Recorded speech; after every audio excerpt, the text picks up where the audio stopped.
मुफ्ती मुर्तजा कासमी साहब के बयान सुनने के लिए मुफ्ती मुर्तजा सहारनपुरी चैनल को सब्सक्राइब करें और घंटी को दबाना ना भूलें ताकि आपको हमारी हर वीडियो की नोटिफिकेशन मिलती रहे। ये क्या है?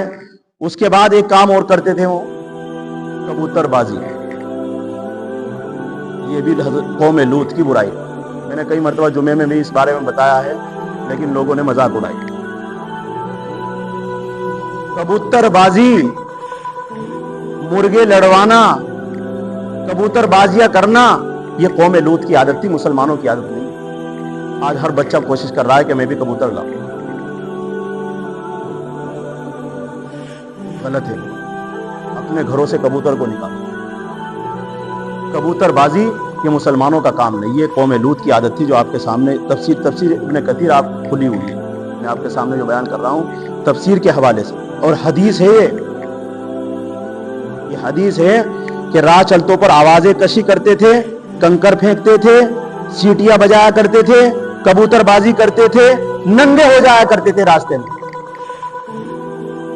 नंगे हो जाया करते थे रास्ते में। ये भी उनकी आदत।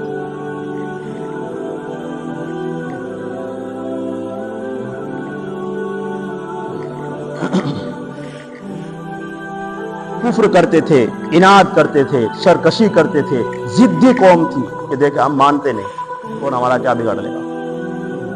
जिस तरह के आज हमें समझा रहे हैं बार बार लोगों को, और फिर उन्हीं गुनाहों में जा रहे हैं, तो क्या है इसका मतलब? हमारा कुछ नहीं बिगड़ता। हम तो ये बात कह करके अल्लाह के अजाब से बचना है।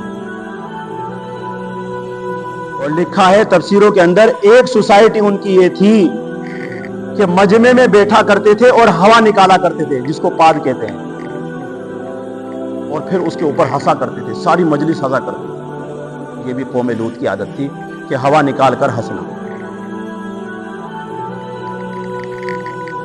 और एक आदत उनकी ये थी कि मेंढे लड़वाते थे, बकरों को लाया करते थे और फिर लड़वाया करते थे, शर्त लगाया करते थे उसके ऊपर। ये भी कौम लूत की आदत थी। और एक आदत थी मुर्गे लड़वाना। मुसलमान भी आए काम कर रहे हैं, मुर्गे पाल रहे हैं वो बड़े बड़े गर्दनों के, और उनको लड़वाते हैं। ये कौम लूत की आदत है, ये भी गुनाह है।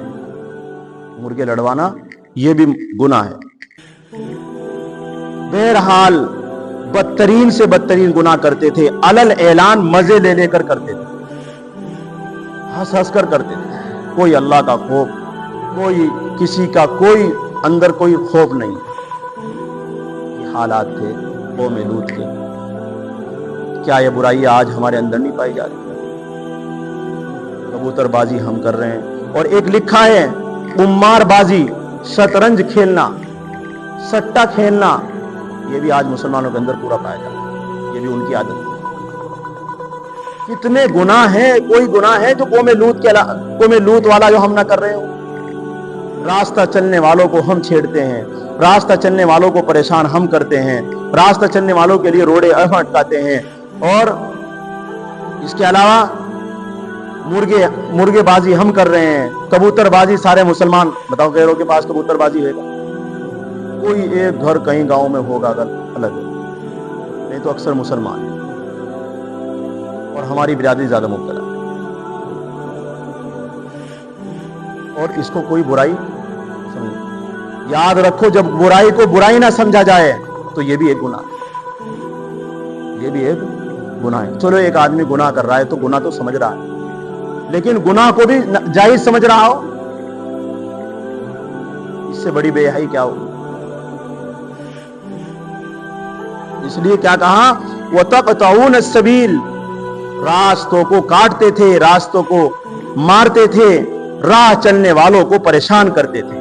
वतातून फी नादीकुमुल मुनकर, और आते थे अलल ऐलान, बुराई पर। बुराई पर क्या आते थे? अलल ऐलान, छुप कर नहीं करते थे, सबके सामने करते थे। मुसलमान नहीं कर रहा इसका। आज हमारे अंदर भी ये तो अल्लाह के रसूल सल्लल्लाहु अलैहि वसल्लम की दुआओं का सदका है जो आज हमारे ऊपर अजाब नहीं आ रहा है। मैं सच बता रहा हूं आपसे। नहीं तो ये जो बुराई आपके सामने बयान की जा रही है पिछली उम्मत की, हमारी नहीं, पिछली उम्मत की, کیا یہ برائیاں ہمارے اندر نہیں پائی جا رہی؟ اور یہ اللہ اس لیے بیان کر رہے ہیں، قرآن لوگ اس لیے تو نہیں سنتے ہیں کیونکہ پچھلی امتوں کی برائیوں کو اٹھا کر قرآن بیان کرتا ہے، اس لیے سنتے نہیں، بیٹھتے نہیں۔ لیکن نہ بیٹھنا اور نہ سننا اس کا مطلب یہ نہیں کہ اللہ کو یہ کہہ دیں گے جی ہمیں نہیں معلوم۔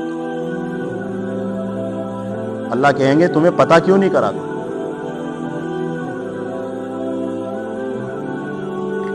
فرمایا وَتَعْتُونَ فِي نَادِيكُمُ الْمُنْكَرَ، اور تم آتے ہو علی الاعلان برائیوں پر۔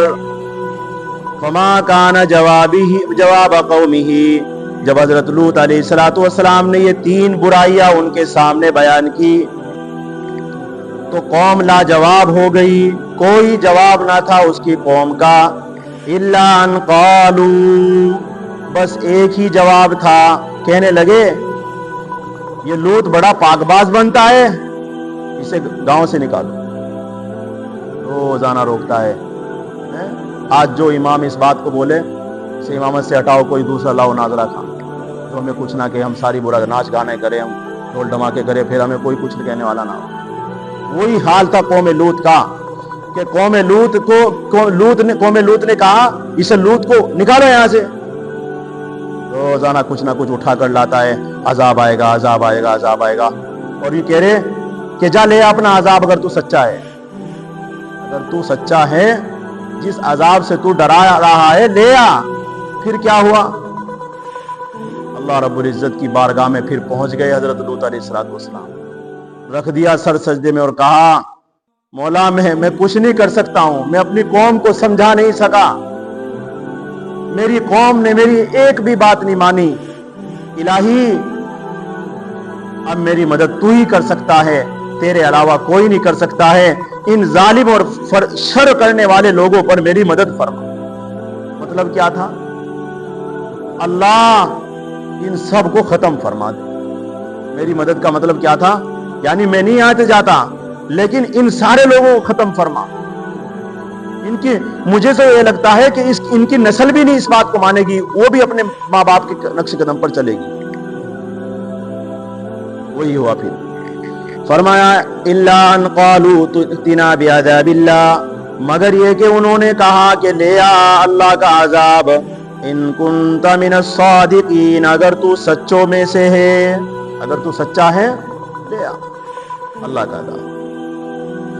فرمایا پھر حضرت لوط علیہ السلام جب مایوس ہو گئے اپنی قوم سے کہ یہ ماننے والے نہیں ہے، اللہ کے سامنے جا کر لگا دی درخواست، قال رب انصرنی، کہا ہے میرے پروردگار میری مدد فرما، علی القوم المفسدین، ان فساد کرنے والے اور شر کرنے والے، خرابی پھیلانے والے لوگوں پر ختم فرما دے۔ مایوس ہو گئے حضرت لوط علیہ السلام نے، اللہ رب العزت سے دعا کی، اللہ نے قبول فرما دی۔